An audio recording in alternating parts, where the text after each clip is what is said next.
Well, hello, welcome to another episode of the Short, Pale, and Handsome podcast. I'm your boy, Loy Lee. Today is September 30th. How are ya? How's your ma? Tell her that September is over. No mas.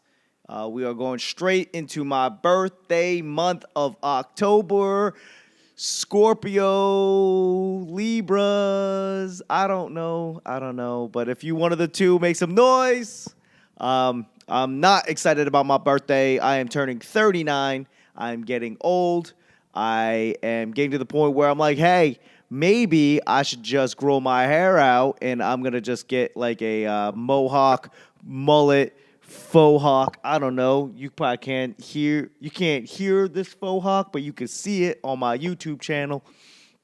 I've been listening to a lot of Leonard Skinner lately, and I'm like, yeah, fuck it, let's go redneck, let's go full on mullet.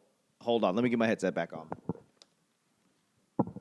So yeah, I'm trying to rearrange the studio a little bit to give you guys something better to look at when you're like, hey, I'm just tired of looking at your ugly mug. Maybe you should show us the studio a bit, and this is what I'm doing. So that's what's going on. If you're just listening, I got a YouTube channel which is basically this, but the beauty of my face all up in your computer or your mobile device. But if you are watching this, I am also on just the audio portion of this. Now, I'm still trying to figure this out because this is a one-man show, and I'm sure, like, you really don't care. But, it takes a lot of technical stuff.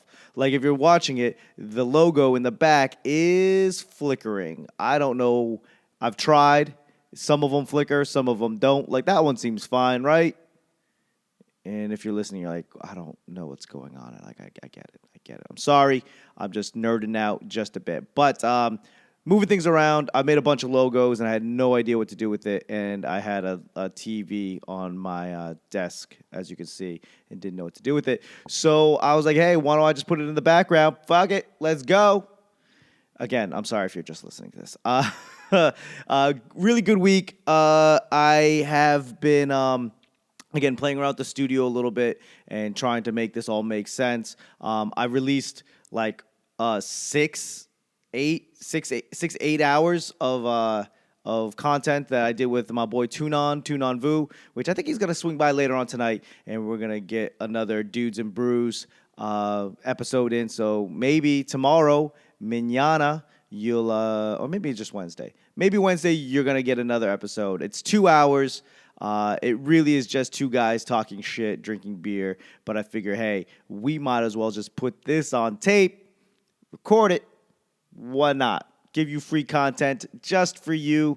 And that's what we're doing. So I did put out literally like 6 hours of content that I've been collecting for the last maybe before I went to Asia. So what is that, 4 months?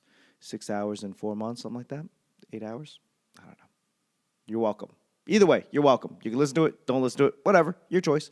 So he's probably coming out tonight. I have done a decent amount of work lately. Again, running your own show.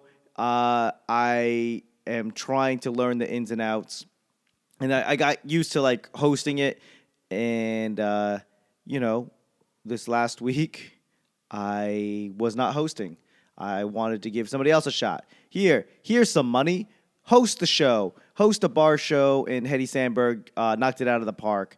And basically, it's an open mic, and we're contractually obligated to go an hour. And it doesn't matter if one person shows up or 100 people show up. We have to do at least an hour of content, right? In order to get paid. So I was a little scared. It's a late night show. It's still fairly new. We started the show, and it was like me, the host, and one other comedian. And we were trying to get it started at 10:30, at like 10:30, but it was just three of us. So we pushed it to almost 11 o'clock, and then some comics started showing up. So long story short, I am looking at the time, I'm looking to see how many comics left, and Hetty's like, well, there's another comic coming, Larry Lancaster, who, dope dude, got to hang out with him, DC legend, he's a living legend, he's out here selling out shows, telling jokes, and she was like, yeah, his manager's here, she said that she thinks that he's on his way, and as a show promoter, you're kind of like, oh, well, let me go last, and I will fill the spot. I will fill the time. I'll go to at least an hour, and if he shows up, I'll stretch until he shows up, right? I'll do what I can to make time for him to show up, because why would I not want Larry Lancaster on my show? And went up there, did my time, and I just wasn't thinking. I've been so used to hosting, I just closed the show out. Hetty gave me the light, but she didn't I didn't see Larry, and that was my bad, and I felt horrible because I closed the show out. Not thinking. I should have just been like, and here's your host. Let her do what I paid her to do, and I took that out of her hands, and I closed the show out. Thank you guys for coming out. We do this every day, blah, blah, blah, blah. Good night. And then Hetty was like, oh, Larry's here. I was like, oh. And at that point, it's kind of a dick move to be like, oh, I mean, what? I'm not closing it out. Everybody, I got another comic. And Larry obviously was like, yeah, don't worry about it. It's fine. No big deal. It happens. I came to hang out. But definitely I'm not going on after you close out the show. So I felt bad because I did not let the people do their job. I did not let Hetty do her job. I took that away from her. And then on top of that, Larry came all that way and didn't even get up. So I felt bad. You want to show support and you want to come through, and I didn't give you that opportunity. So I do apologize to him. I felt bad. And, it's a learning experience. It's learning to do your job. Just your job. Just do your job.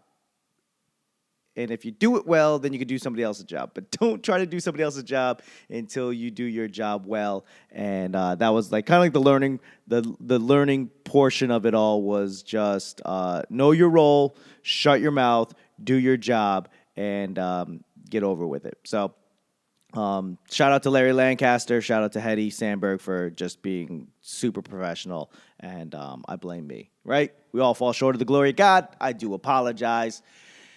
So yeah, there's that. But the show's going well. That was probably the best show. King Ting came out, who's the homie. Garrett Harvis, who's also a Baltimore comic, he came out, and we had a bunch of great comics come through. So Ray Diva, man, I can't complain about the support that we're getting. It is stressful because I'm just not used to it. And on any given night, you're like, hey, I might have to do 40 fucking minutes because nobody showed up. And, it's a lot of playing it by ear. So that show went well overall and in general. And listen, I think the importance of learning a job is to just do the job. Learning to do something, it's you got to go out and do it. You're going to fail. You're going to embarrass yourself. And how you hold yourself while you are watching yourself fail. In the moment, real time, how you handle yourself in that moment, I think speaks volumes. And then how you try to recover, how you try to patch things up, those are all parts of the process. I don't know how to run a show. I know I've seen shows run, but I've never actually ran one. So it's all a learning experience. It's all very, very stressful. So overall, I didn't burn the place down. Second of all, I didn't insult anybody too much beyond understanding. I didn't get into a fight. I haven't lost the show yet. So overall, and in general, I'm just happy to be learning this skill set. And I think that is part of life. Just keep on growing, keep on adding new skill sets, more tools to the toolbox. And you're going to fail. You're going to fuck things up. But hold yourself to a higher standard of reaction in the moment. And don't do anything you can't undo. Boom. There it is. There's your word of wisdom. What else I got going on this past week? I realized that I'm fucking old. I realize this every day. But there's new levels to feeling old. I am friends with all of the young Filipino young professionals. Shout out to John Victoria. Shout out to the whole FYP group. And if you're not familiar, it is a group of Filipino young professionals in the DC area. They had their annual conference trying to get everybody on the same page, teaching people like the new ways to be a professional. And I didn't go because, I am that degenerate. But I heard great things about it. This is probably the second one or third one that I've seen since I've been here. And but I did go to the after party. I'm that age where I'm like, I don't want to do the work. I just want to drink. And I'm at that new level of old where I was like, hey, the party starts at 10. Let me show up at 10:30. So hopefully I can get out by 11:30. Shake hands, kiss babies, high fives, take pictures, and get the fuck out of there. I'm at that new level of the new level of old where I almost didn't go because it was free. Like, you need standards. Like, you can just let everybody in. Just anybody not wearing a basketball jersey can get in. I almost didn't go. Because, like, I need to have some level of expectation from the people there. Went to the club, got in, no money. That's fine. Free parking, double awesome. I needed to be hard, difficult parking that you have to pay for, and you have to pay for a cover. You have to go wait in line. That weans out all the riffraff. That weans out all of the shit, unsavory characters, the people that don't want to be there. If you don't want, like, you could literally show up by accident and get in, and you don't want to be there. And you can see it. I don't want to be in a club. I definitely don't want to be in a club. But I definitely don't want to be in a club full of people who don't want to be there either. Like, that just is like misery loves company, and misery makes misery that much more difficult. Company and misery makes misery that much more unbearable. So, hung out, and I realized that showing up at 10:30 is too early because I was like one of the few people there. And then people didn't start showing up until like 11:30. And I was like, oh, great. Everyone's here. Let me high five. Let me shake hands. Let me take pictures. Let me get the fuck out of here. I'll be home by midnight. I'll be home by 12:30 latest, right? Of course, that didn't happen. 2 o'clock in the morning, I'm at a Chinese restaurant in Chinatown eating, and had to get up in the morning because I had a meeting first thing in the morning. Who puts meetings together at 10 o'clock on a Sunday? Apparently this dumb motherfucker does. Who stays out until 3 o'clock in the morning going to a club where you're way too old to be, and then you're going to go eat horrible Chinese food? Shout out to New Big Wongs out in Chinatown. They're open like godly. I don't know. They might be open 24 hours. I don't know. 3 o'clock in the morning, they were still open. They were still seating people. I had to get out of there. Got home. I literally slept on the couch because I knew I was going to have to get up at like 8 to shower, to get out of the house by 9, to get to my meeting by 10. And then this is horrible planning, right? One domino falls, all of the shit hits the fan in succession, and when you think the shit doesn't stop, the shit doesn't stop. That doesn't make sense, Loy. When you think the shit can't ever be more shit to hit the fan, there's more shit to hit the fan. I was supposed to have lunch with my wife after the meeting. I was supposed to be home by 2. I didn't get out of the meeting until like damn near 3. I got home at 4, and then I had a show that I was hosting at like 5:30. I'm exhausted, tired, right? And then so the show. Shout out to the DC Asian Pacific American Film Festival, the DC APA Film Festival. They wanted to put on a comedy show, so my boy Christian O said, "Hey Loy, you're a comedian. You're fucking hilarious. Why don't you host the show? You book it, and we're gonna make money, and we're gonna build awareness. We're gonna get more submissions." And I said, "Yes." I don't agree with all of that, but yes, I will host. I'll host your show. So I got to book a bunch of my favorite comics. I got Jason Choi coming down from New York. Walter Hong came from L.A. Dante Chang came from L.A. Dante Chang came from L.A., but he was already in town, so it all made sense, right? Dante Chang was in town, and then I got Kasha Patel, who is one of my favorite comedians out here in D.C., Christian Escoto, which is steadily becoming one of my favorite comics here in D.C., and Cy D. So it was me, Christian, Kasha, Cy, Jason Choi, Dante Chang, and Walter Hong. Packed show, hour 45. Knocked it out of the park, made people laugh. Literally aunts and uncles and grandparents and nephews and nieces and everybody was there. Like, it was an all Asian show, and if you don't know, I don't do that well. And I held on for dear life, kept the show rolling, and then SNRG came through, and they performed new music that they had just written, just recorded, coming fresh out of the Philippines. And it's always good to hang out with SNRG. So it was good to hear their new music. So they got to close out the show, and it was a fun, great show. Walter Hong, which I've always been a fan of. You know, he's an OG Asian American comedian, doing it for so long.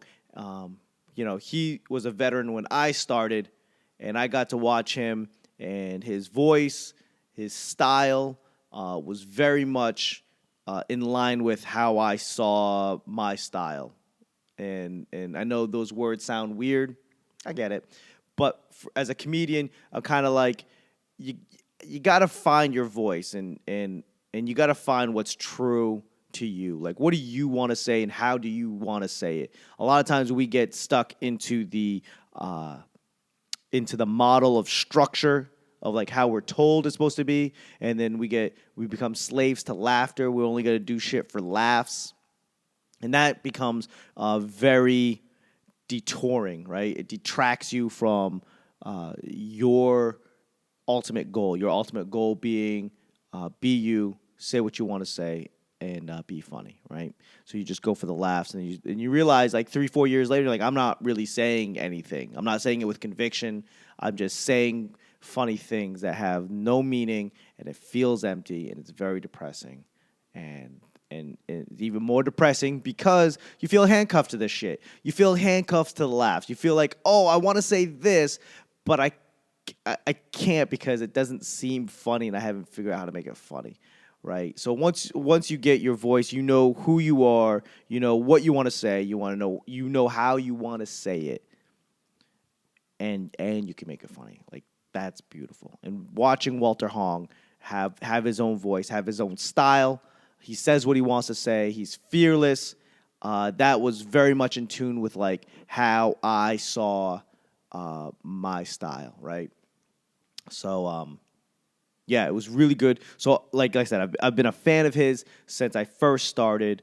It was somebody I looked up to. I'd met a few times, but I hadn't really like hung out. Like I hadn't really worked with him.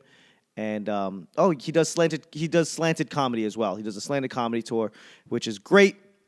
And that was always something that I wanted to be on, but I just wasn't where I needed to be for that. So long story short, I got to hang out with him, right? Got to hang out with him. We hung out with Christian O, his wife, and a bunch of people that are part of the DC APA Film Festival. I got to hang out with them, and going towards the end of the night, they were like, well, we're going to get out of here. And it was still kind of early, so it was like 11 o'clock. And I was like, Walter, what do you want to do? And Walter was like, hey, let's hang out. We were in DuPont Circle. Shout out to St. Eve's out in DuPont Circle above Cava. You know, great venue. Didn't even know it existed. Went up there, great venue, great sound system. It was a club, but we turned it into a comedy club for that night. Great people, great staff, and great venue. So that being said, we hung out. We went to a couple of the bars in that area. Dante Chang showed up, and really getting to be able to like pick his brain, talk comedy, talk about life. You know, that's some of the things that I miss. Out here in DC, we got some funny comics, but limited in experience. So talking about it is just like talking local shop, like nothing. And it's not a bad thing. It's just like talking local shop. Being able to talk to a comic from LA that started in LA, that travels. It gives you a different perspective, a little bit more overarching and a little bit more enriching. And, I got to tell him, like, oh, this is what I think and this is what I feel and this is what I see. And he got to be able to, like, add more context to that and add more, I don't know, more stuff.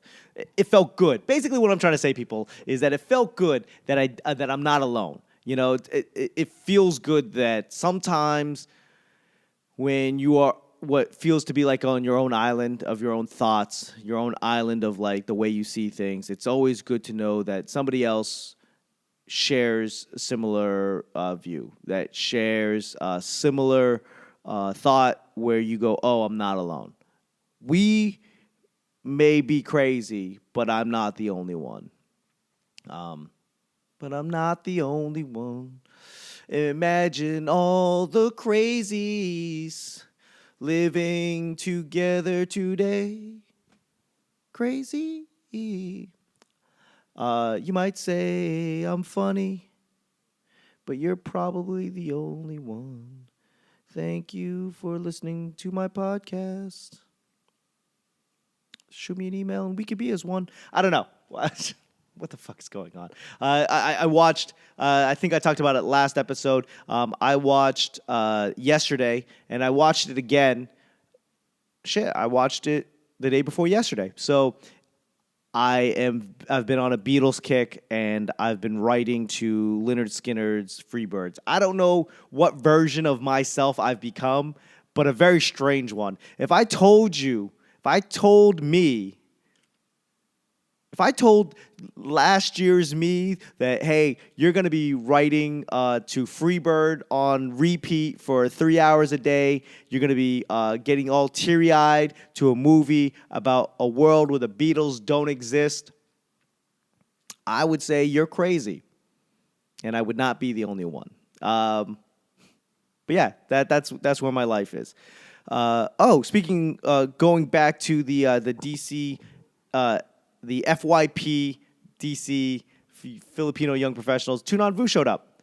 I got to hang out with Tunan Vu outside of the podcast. That's always dope.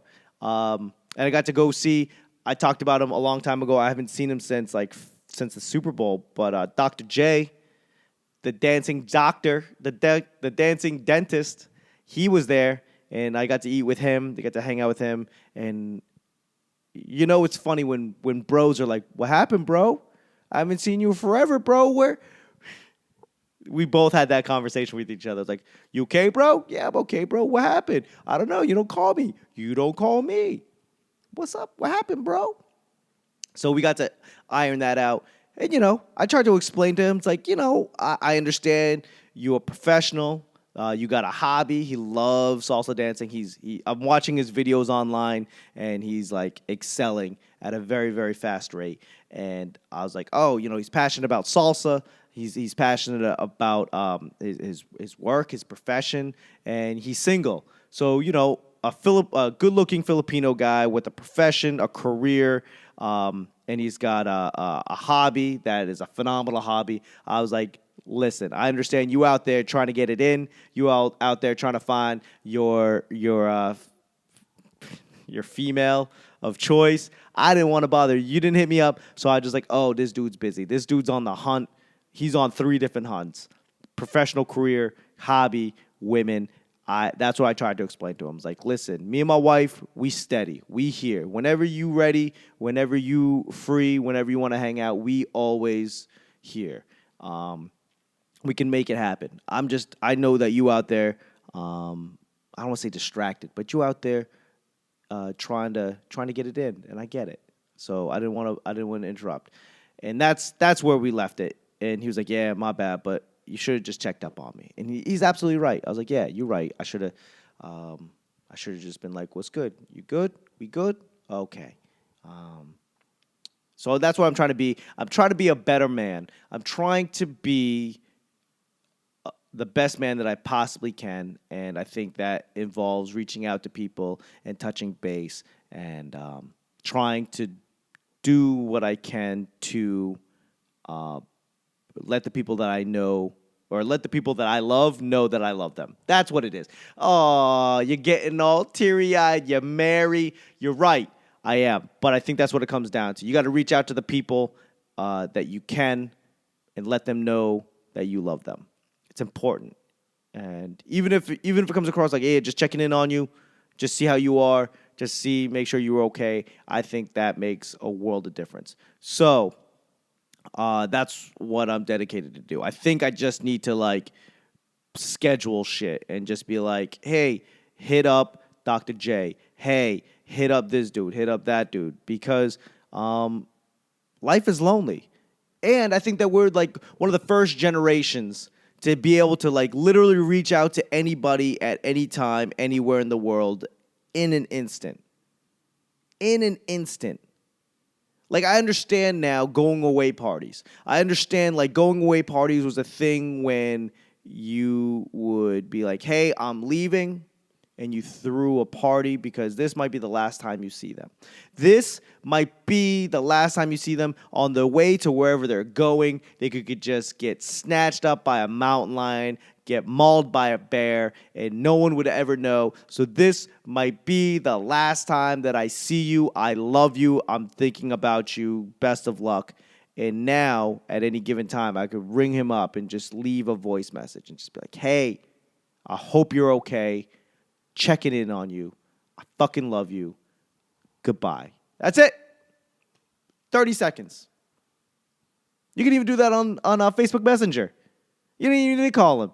Voice memo. Hey, you're like a voicemail without calling, without ringing, without a missed call. Hey, just checking in on you. Hope you're okay. I love your fucking face. I hope you're fine. I hope you're fine. Call me back later. Bye-bye. Growing, trying to be a better man. That's my challenge. Trying to do this, trying to find something entertaining to talk about, trying to make people laugh, and trying to make people like let them know that I am thinking about you. That's it. Those are the steps. That's the foundation of being a better man. What else I got going on? Next weekend, Columbus Day weekend, I will be performing. I'm gonna get in trouble. I'm gonna get in trouble podcast show. The live show will be at Wonderland Ballroom on the 11th, and then I go straight to Boston, and then I'm headlining Empire. I'll be around town a little bit, a couple drop-in spots, but I am headlining Empire Comedy Club in Portland, Maine on Sunday. And then I will be at Federal Jack's Columbus Day Buffet. I don't know what it's called, but at Federal Jack's in Kennebunk, I will be there. That is something I enjoy doing. I enjoy going there. It's where I went to after I got married. Federal Jack's. Oh, shit. No, my Federal Jack's membership has been canceled. It's been over a year. So, anyways, Federal Jack's is a place that we used to go after work. What is it? What's the brewing company that comes out of there? Kennebunk Brewing? Port City Brewing? That's gonna bother me. Let's see. I don't have a phone on me. Can I look it up real quick? And you're like, Lloyd, what are you talking about? Pumpkinhead Ale. Pumpkinhead Ale is my favorite beer. Pumpkin Ale. And that comes from Shipyard. That's the word. Kennebunk Brewing Company, Shipyard Brewing, Federal Jack's, Kennebunk. Yeah, it's on that side. So the Kennebunk, Maine, that's where we're going on Columbus Day, and then I'm driving home. My wife loves lobster. They have lobster. We're going to have lobster all Columbus Day weekend.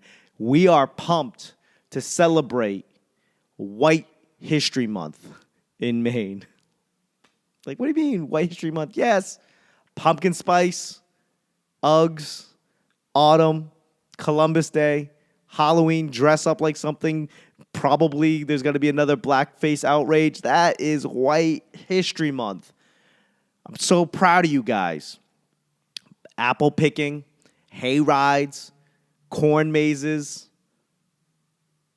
all of that shit. White History Month. So that's where I'm going to be. Tickets are still available. And let me see. Is that it? Where are we in time?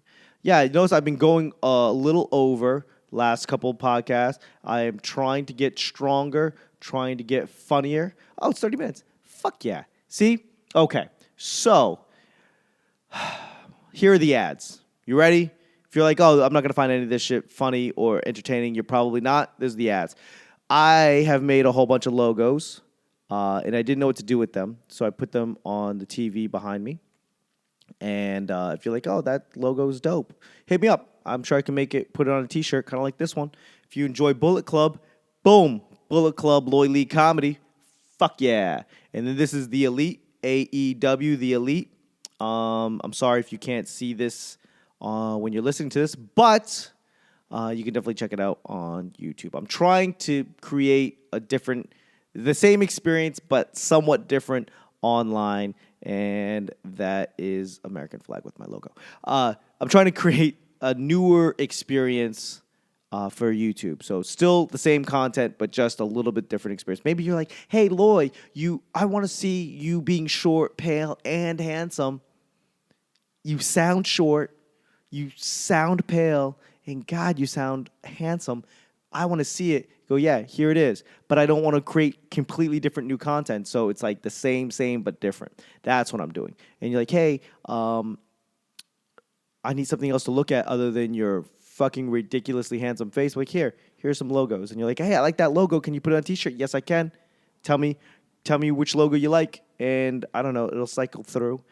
Every minute, there's a new one. We've already seen maybe 32 of them already. Hold on. Yeah, 31. Who knows? So that's what I'm doing. And shoot me an email if you want to chat. I got new shit all the time. I'm trying to be better at comedy. So I need your help. Tell me what's funny. Tell me what's not. I don't know. Follow me on Facebook, Instagram, Twitter, Loy Lee Comedy. And then this one also has Instagram. Speak English, Loy. This podcast has its own Instagram account. It's called Short Pale Handsome.